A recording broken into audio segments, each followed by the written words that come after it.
So this is the review key video for Unit 6.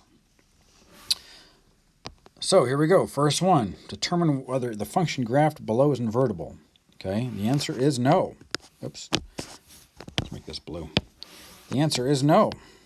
The reason why is it fails the horizontal line test. The horizontal line test tells you whether a graph is invertible.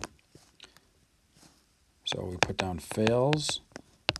I'm going to abbreviate horizontal line test. And there you go. All right. Now the horizontal line test, if you don't remember, if you draw like an imaginary horizontal line and it crosses any 2 points on the graph at once, then it's not invertible. Okay, you can only cross the graph at 1 point at a time at any point in time. Okay, but you can see here, right there, and right there, that same line hits 2 parts of the graph, so it's not invertible. Okay. Question number 2. All right. The only it says which function is not invertible. Okay. The only only function here that's not invertible is g of x, because x to the 4th power is not invertible. Okay.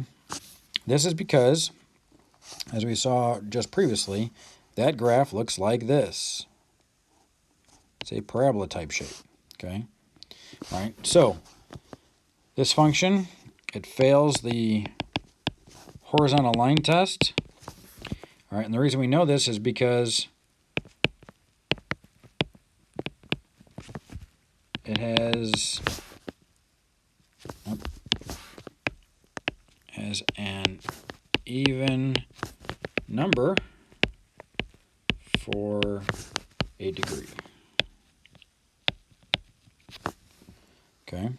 Now, if you notice, it says to please use any of the vocabulary terms. Well, use horizontal line test right there, and we'll use degree. There we go. All right. So the other functions here, x to the 1st is an odd number, to the 5th is an odd number, to the 3rd is an odd number.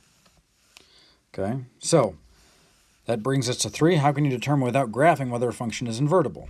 Okay. Well, as long as it's a power function,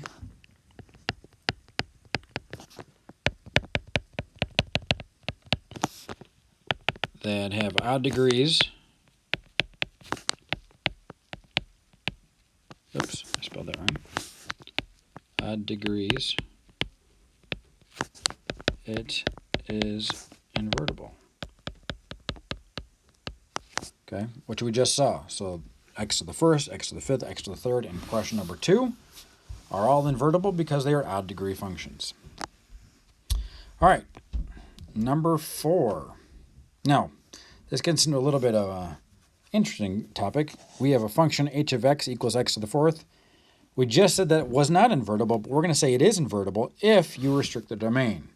Okay, if you can use the x is only going to be bigger than 0, you can make the graph invertible because you're only looking at part of the graph. Okay, all right, so if we write the equation for the inverse of h of x, how this looks. Remember, we have y equals x to the 4th. We flip around the x and the y values, so we have x equals y to the 4th.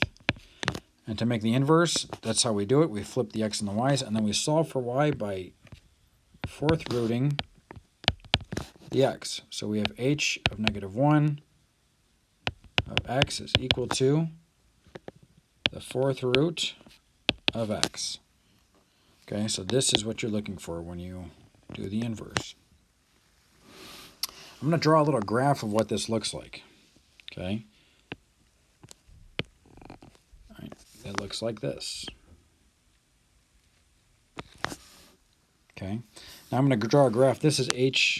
This is the inverse of x. I'm going to also draw a graph of what regular h of x looks like if we restrict the domain, which means we're not looking on the left side of the y-axis. So in any of the negative values of x, we don't look at.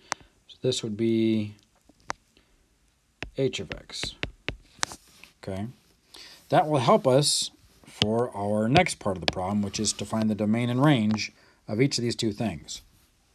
So for h of x, which is this part, the red function that we just graphed, The domain is anything from 0 towards positive infinity. We're looking for the x values that exist, okay? So it starts at 0 and goes to the right towards infinity. Okay? The range for the red graph, which is the y values that exist, it starts at 0 and goes up towards positive infinity. All right? The domain for the other graph, the inverse, the blue graph, it starts at 0 on the x-axis and goes towards positive infinity. And the range starts at 0 on the y-axis and goes towards positive infinity. So they're all the same. Okay. Oh, I'm going to sketch these graphs. So these graphs, I'm going to put the same thing that I did over here. So here is h, the inverse of x, the inverse of h. And I'm going to do a red graph for the other one, just like I did before. It will look like this. Okay, so those are the two graphs that you should see.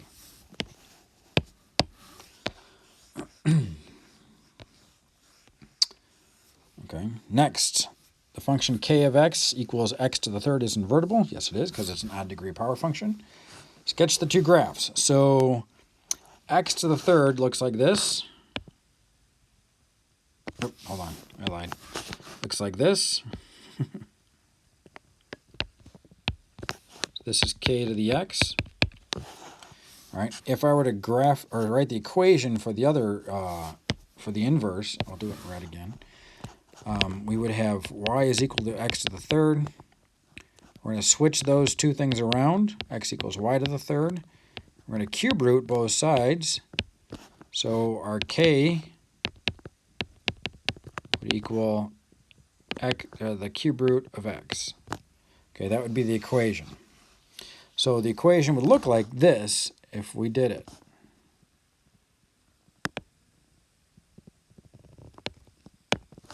This is the inverse of x. Okay? All right. Again, number 6, the function g of x equals x to the 6th is invertible only if you restrict its domain.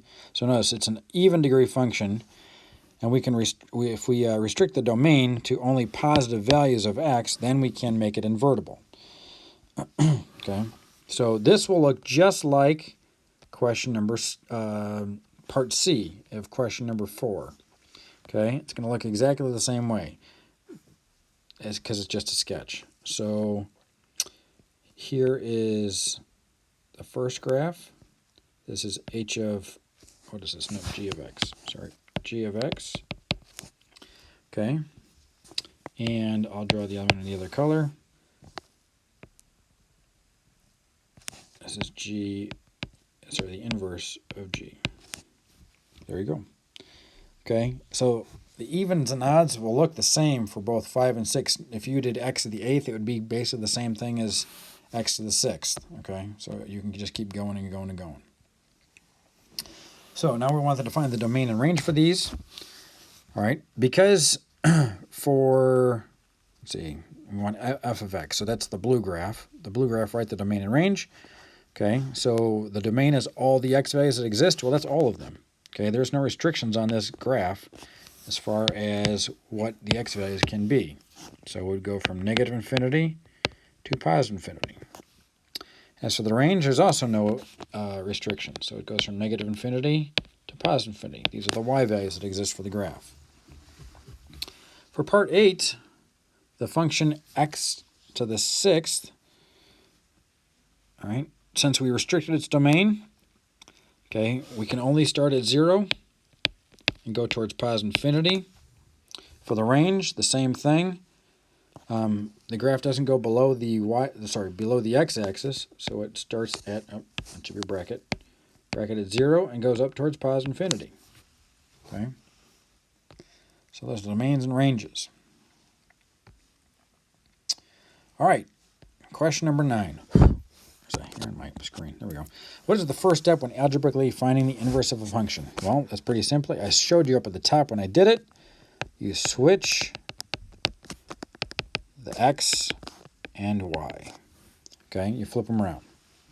Okay, so we were determining the x of the function. G of x is the same thing as y, so we're going to put x equals 6y plus 2. So we've just switched the x and the y values. Now we're going to solve for y. First thing we do is subtract by 2. So we have x minus 2 equals 6y. To get y by itself, we're going to divide both sides by 6. So the inverse is going to be x minus 2, all of it divided by 6.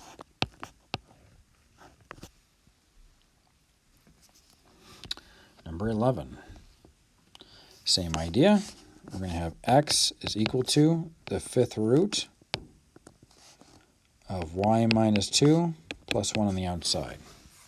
Okay, before we can raise everything to the fifth power, that 1 has to be moved over by subtraction. So you have x minus 1 equals the fifth root of y minus 2. Now because the radical sign is by itself, we can raise both sides to the fifth power, but we're putting x minus 5 in parentheses when we do it. Now we don't have to actually do that. We're just showing that we're doing by putting the fifth power up on x minus 1. So we have x minus 1 to the fifth. Over on the other side, the fifth root and the fifth power will cancel each other out. We're left with y minus 2. Now to get y by itself, we're going to add 2 to both sides. Okay, that just goes on the outside. So we have the inverse of y is equal to x minus 1 to the fifth, and then the plus 2 is very much on the outside. And that is our answer. Okay, let's keep going. We do the inverse.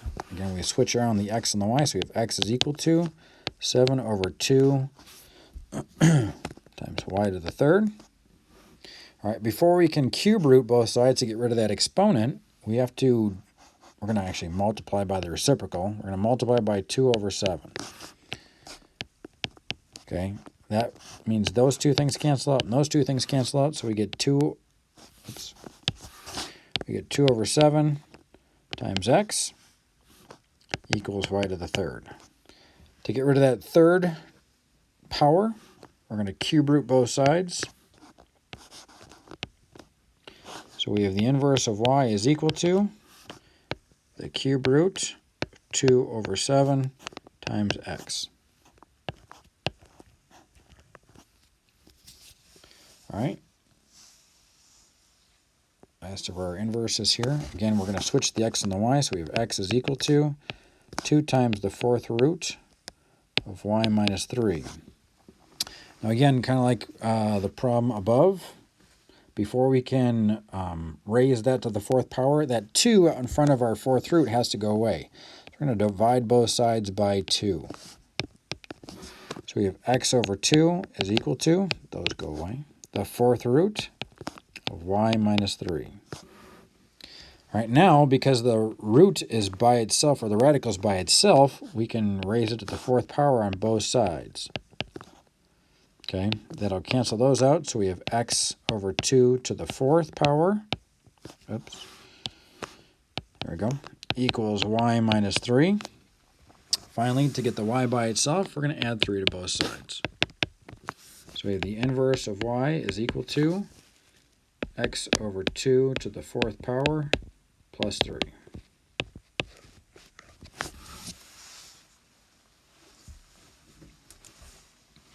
Okay, that's inverses algebraically. Let's look at some transformations. So our parent function is f of x equals the square root of x. We want to describe the transformations that are happening to this graph, or to this equation. Okay, first one, because it's on the outside and it's negative, it's going down by 9. That's good enough for me. It's on the inside, it's negative, but that means it's going to the opposite direction. It's going to go to the right by 9. Actually, you know what? I lied. Let's go back.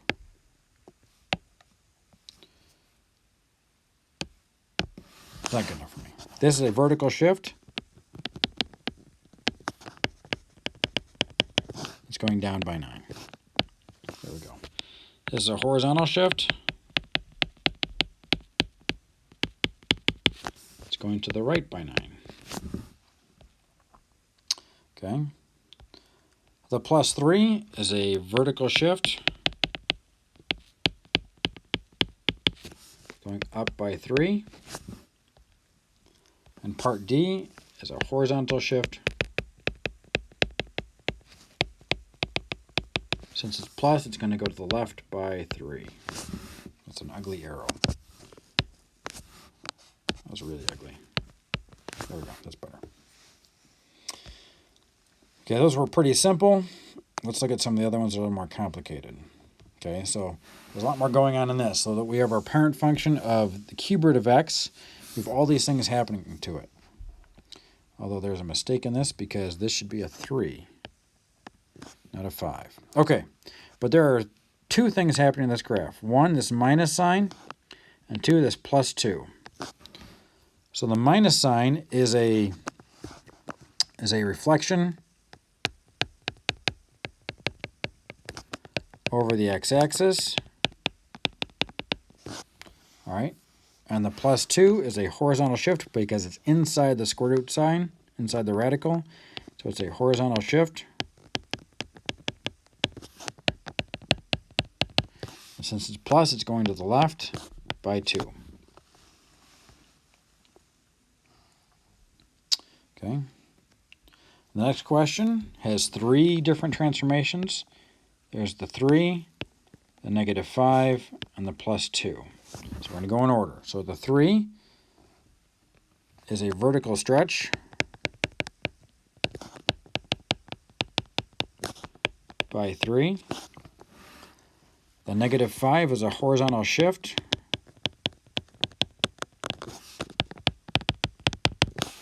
It's going to the right by 5. And the plus 2 is a vertical shift.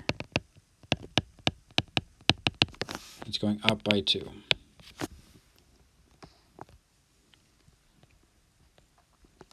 Okay. And 17, which is right, the function that's been translated to the right 3 units and up 2 units from the parent function. So let's write a new function. We'll call it g of x. Okay. Since there's no horizontal or vertical stretch or compressions, we can write our radical sign with an x inside. Since it's right by 3 units, we're going to go minus 3 on the inside of our radical sign. Since it's up 2, we're going to go plus 2 on the outside. Number 18. Write a function that's been reflected over the x-axis, translated to the left 9 units, and down 7 units. So our parent function. So we're going to, again, call this g of x equals.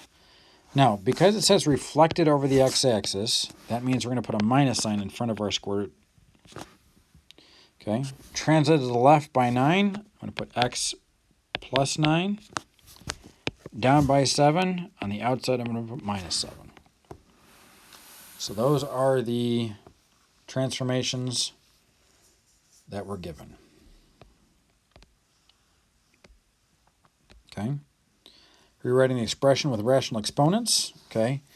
So the power of each problem, so this has a 1 on it, is going to be your numerator of your fraction. The radical number here is going to be your denominator. So we have 16 to the 1/4, b to the 6, sorry, that's an a to the 6 over 4, and b to the 8 over 4. Now, if you really wanted to, you could reduce the fractions, but you don't have to. Okay, you can just leave them just the way they are. So we've made this radical into rational exponents. Part B, same idea. This 9 has a 1 as an exponent on it. Now, there is no number here, but we've talked about this before. Because there is no number, it must be a square root, so that's a 2. So we have 9 to the 1/2 and v to the 5 over 2. Okay. Now we do the reverse. We're going to make this a radical from a rational exponent. So the numerators are the exponents, and the 3's of your denominator are your radical number. So we have a cube root for that 3 in the denominators. A to the first, you don't need to write the 1. B to the third, and C to the 5th. Now you might be asking, what if I did write the 1 on the A as a power? It's not wrong, it's just you don't need to. All right, next example, same idea. Now we have a square root. You don't need to write the 2 out in front of the radical. If you do, it's not wrong, again, but you don't have to. X to the first, y to the fifth, z to the third. There you go. That's it. I made rationals into a radical. Okay. Next, we're solving for radicals equations. There we go. All right. First thing you have to do is get the radical by itself by subtracting this 6, which gives us -1. So the square root of x minus 1 is equal to -1. All right. Now, so a trick to this question. There isn't no point in time ever, a radical that can equal, a radical by itself, that can equal a negative number.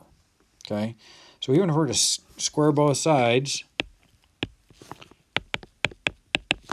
and get +1 and add 1 to get us 2,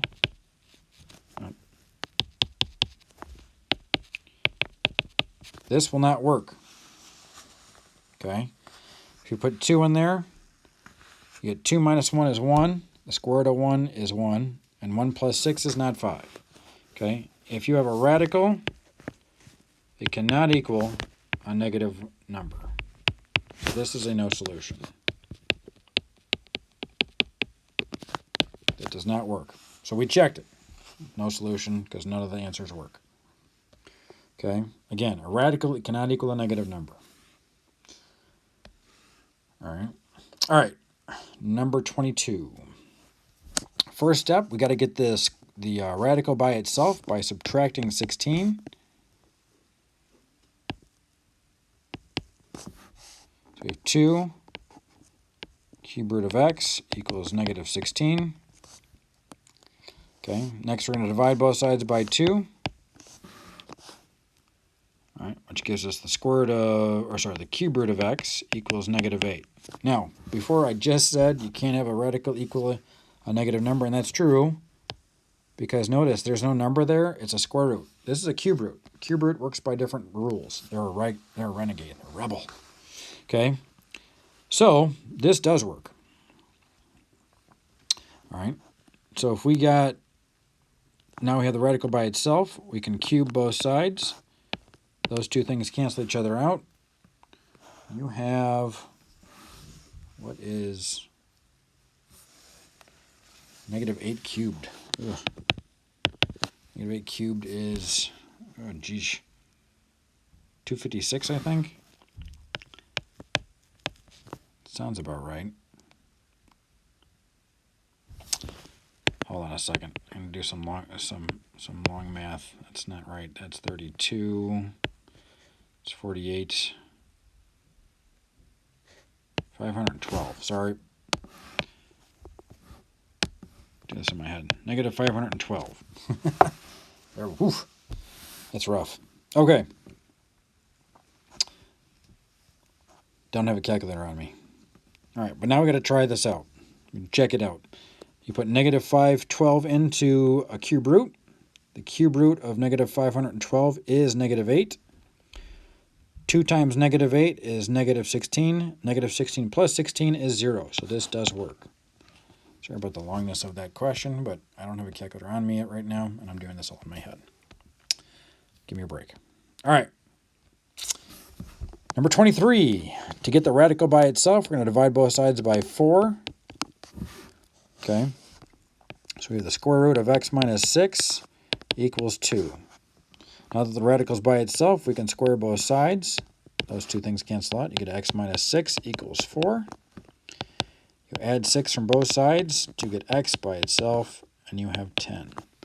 Now we do have to check this. 10 minus 6 inside the square root sign is 4. The square root of 4 is 2.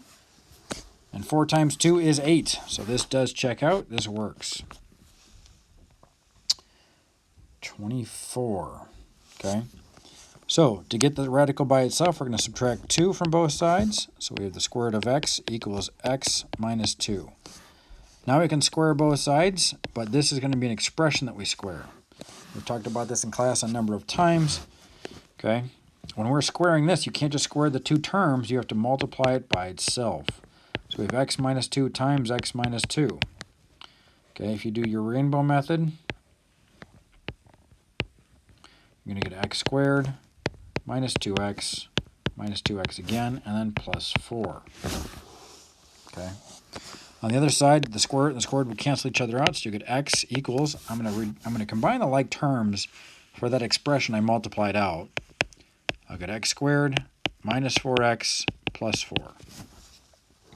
Okay, so this is what we have right now. Now the key part of this equation now is right here, x squared.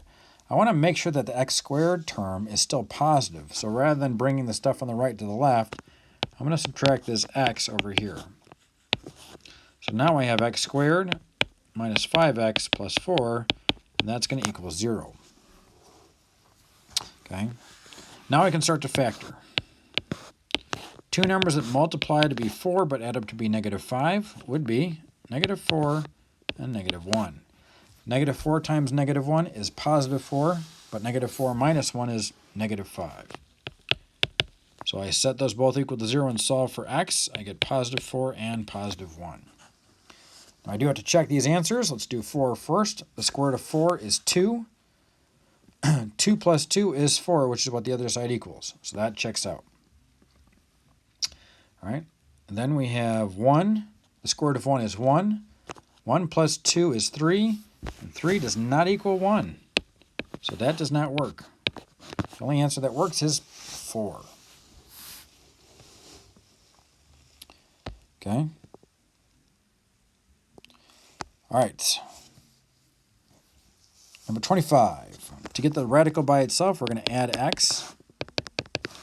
We have x minus 1 is equal to the square root of x plus 1.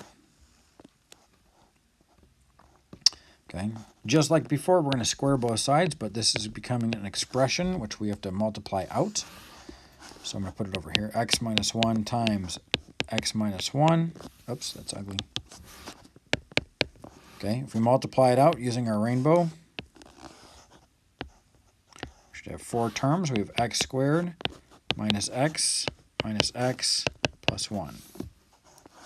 Okay, on the right-hand side, the square and the square root will cancel each other out. So we'll get x plus 1.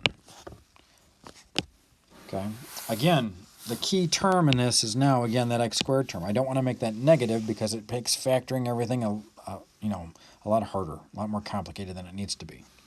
So I'm going to subtract the x from the right side to the left and subtract that 1 to the left side. Okay, so those will cancel out. I'll have x squared. Negative x minus x again is negative 3x's. And these two things cancel out. So this isn't a typical trinomial. What I can do, though, is factor out a greatest common factor of x. So I have x and then x minus 3 left over. If I set them equal to 0 and solve for x, I will get 0 and positive 3. So let's try those answers out in our equation and see if they work. So putting in 0 first, I have 0 plus 1 is 1. The square root of 1 is 1. Okay, and then 1 minus 0 is still 1, but 1 does not equal negative 1. So this doesn't work. Let's try 3. 3 plus 1 is 4. Okay, the square root of 4 is 2. 2 minus 3 is negative 1, and that equals negative 1. So this does work for 3. All right, 26. So in this case, the radical is already by itself, so I can just square both sides. So I'll get 9 is equal to, these two things cancel, 2x. Divide both sides by 2, and x will equal 9 over 2. If I put this back into the equation, 2 times 9 over 2 is 9. The square root of 9 is 3, and that's what it's supposed to equal. So there we go.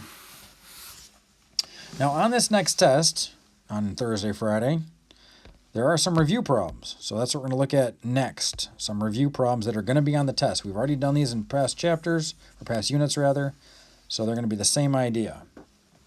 Okay? All right.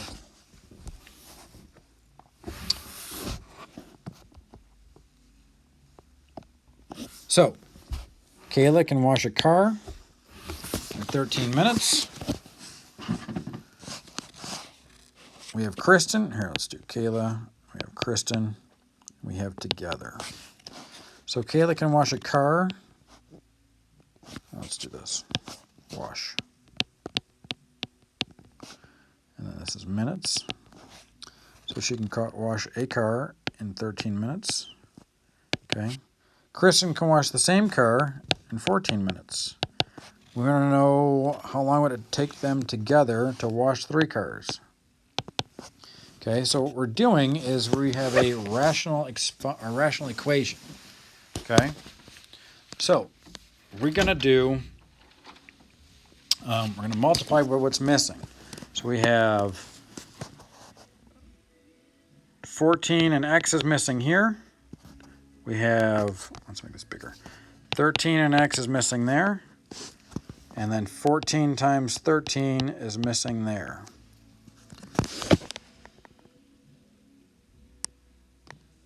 Oops. I missed something here.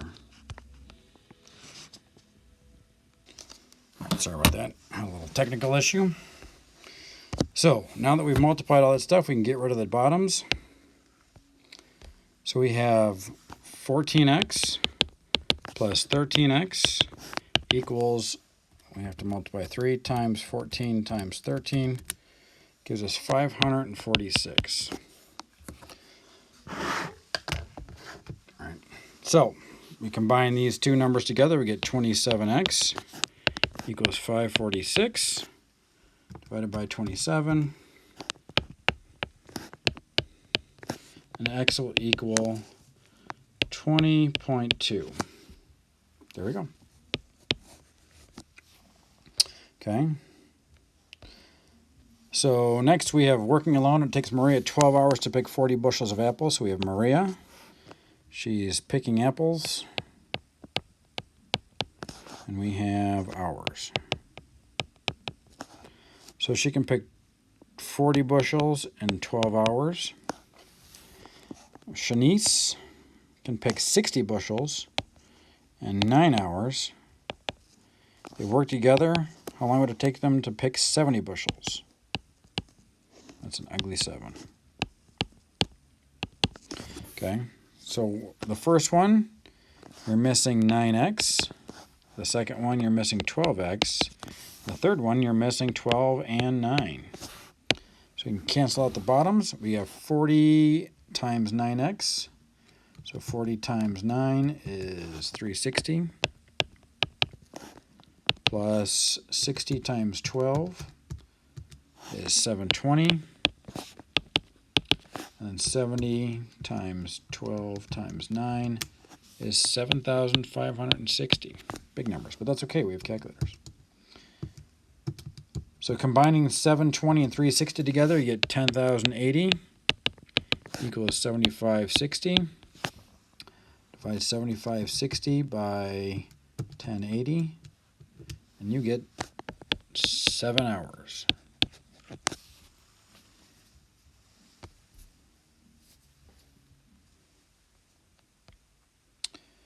Okay. Next we have, this is a technology, these last 2 questions. Technology questions. Charity company will provide a fare, okay, for $400 per passenger for 50 or fewer passengers. For each passenger in excess of 50, the fare is decreased by $2 per person. Charter company's expenses totaling $21,000. Okay, so we have our equation there. It's given to us. Okay, what should be the maximum number of passengers over 50 to maximize the profit? Okay, so I'm going to write this down so I can have it, so I can put it into our Desmos.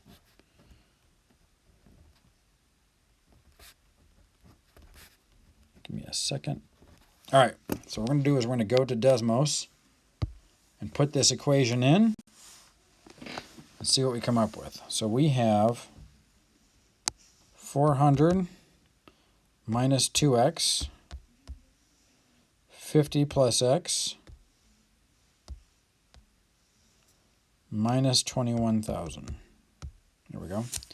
So there is our graph. We got to find the maximum, so the top of our parabola. Let's make sure we get out. There we go. There it is. Okay, so we put it into Desmos. We click on our number there, and it is 75. So x has to equal 75. All right, so that's what we put down for our problem. Oh, let's put down the other part of it, though, just in case, because I don't remember if it wanted that too. So the maximum profit would be $10,250. So if we had 75 people,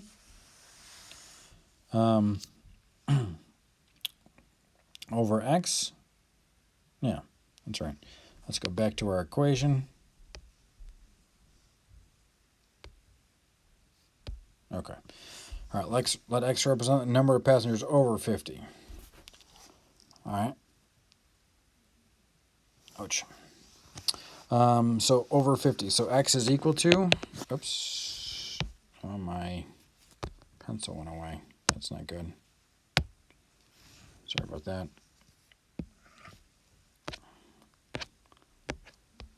Let's go back here. So x would equal 75. All right. Next, the rent-a-car agency has expenses that cost $540. The rent-a-car agency has 40 cars, and the owner found that all the cars should be rented at a rate of $31 a day. For each $2 per day rental increase, one car is not rented. Okay, so we can do the profits modeled by the equation. I'm going to write this down again so I can put it into Desmos and show you how this works.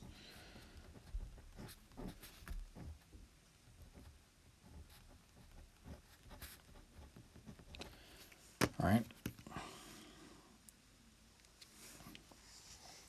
Okay, so we're going to put this in to Desmos again. All right, I'll get rid of that equation and put in the new one. So we have 31 plus 2x, 40 minus x, minus 540. Okay, again, we want to find the maximum, so I'm going to zoom out of there and zoom back in. So there is our maximum. Click on that and click on the point. So we have 12.25. Now, for this problem, because you can't do 0.25 of an increase, so we're going to round down to just 12. Okay? Because if we go back to our problem here, you can't increase by 0.25 of a day. All right? Or, yeah, so that doesn't work. So we're going to actually just do 12. We're going to round down. Ugh, pencil's gone again. So x will equal 12. Okay? And that's it. That is the review sheet. So make sure if you have questions before you get to Thursday, Friday, and take the test, or even after Thursday and Friday, and you have a question about the test, please make sure you ask, get some help, watch the video, do the review, make sure